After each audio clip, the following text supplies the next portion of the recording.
Guys, welcome bank two आवर channel couple escape. तो मैं फिर से आ चुकी हूँ खेसारी जी की न्यू सॉन्ग पर रिएक्शन लेके। और ये कोई सॉन्ग सुबह नहीं आया है, ये अभी शाम के 4 बजे आया है। तो मुझे अभी पता चला कि सॉन्ग आया है, तो इसलिए रिएक्शन भी दे देती हूँ और गाने भी देख लूंगी। तो गाने का नाम है, मतलब सिचुएशन के हिसाब से रखा गया है, जैसे कि आजकल कितना गर्मी पड़ रहा है, उस हिसाब से गाने का नाम खेसारी जी ने रखा है हाय रे गर्मिया। ये सॉन्ग है, तो देखते हैं गाना कैसा होगा। तो बिना देर के वीडियो शुरू करते हैं।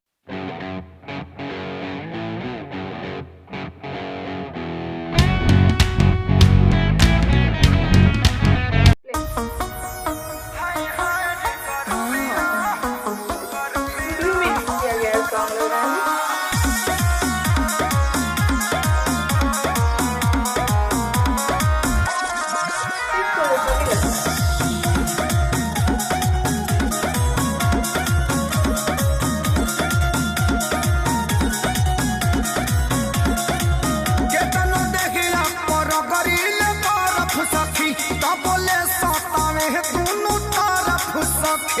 अब का करी हो ए हो केतनो देखिया पर करी ले बरफ सखी तब बोले सतावे दोनों तरफ सखी।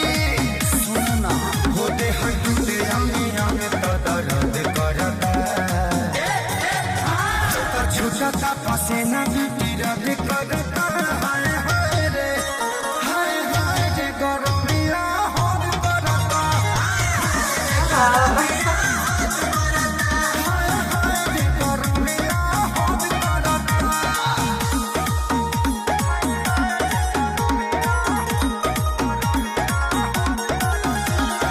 बहुत अच्छा हुआ है गाना।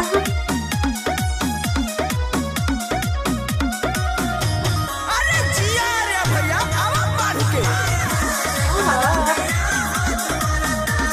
निकल नगारी हो बानी परियारी हो पुरवा बेयारी न बहे झाकी दुआरी हो कहीं कुछ नहीं खे बहत ए काम पंखा न कूलर एसी करे कुछ मरद जोगाड़ नहीं देसी करे तो गरम भइल जवानी गरज करता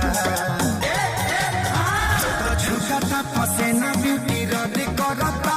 हाय हाय रे गरमिया हद करता। हाय रे गरमिया हद करता। सुपर।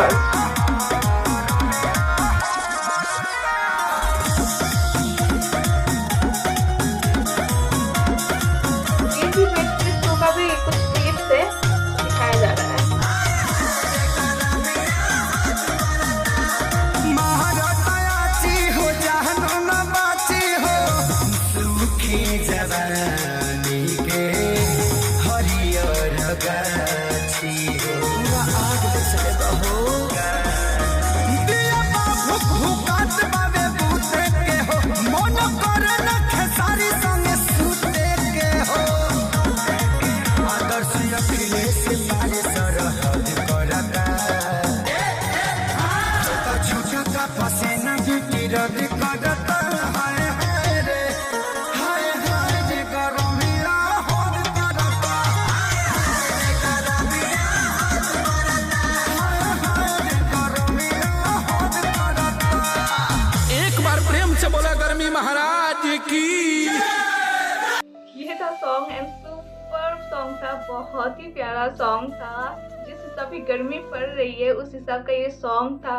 लिरिक्स बहुत प्यारा था, सच में गाने में जो जो बोला जा रहा था बहुत प्यारा लग रहा था। आप लोग बताना आपको ये गाना कैसा लगा। और ये स्टूडियो में ये गाना को रिकॉर्ड किया गया है।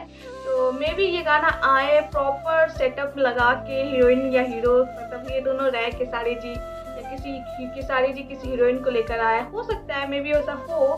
बट बहुत अच्छा था, मुझे बहुत अच्छा लगा। इतने दिनों के बाद ऐसा नया सॉन्ग सुनने को मिला।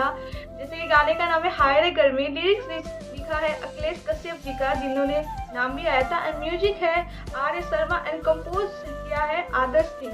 ये था गाना। आई होप आपको अच्छा लगा। और ये गाना 16 नंबर पर अभी ट्रेंडिंग चल रहा है, तो मतलब ये तो अब रिकॉर्ड तोड़ने वाला है। बहुत प्यारा सॉन्ग लगा। आई होप आपको भी अच्छा लगा हो। एंड आप कमेंट सेक्शन में बताना कि आपको ये सॉन्ग कैसा लगा। तो मिलते हैं आप लोगों से नेक्स्ट वीडियो में, तब तक के लिए जय हिंद।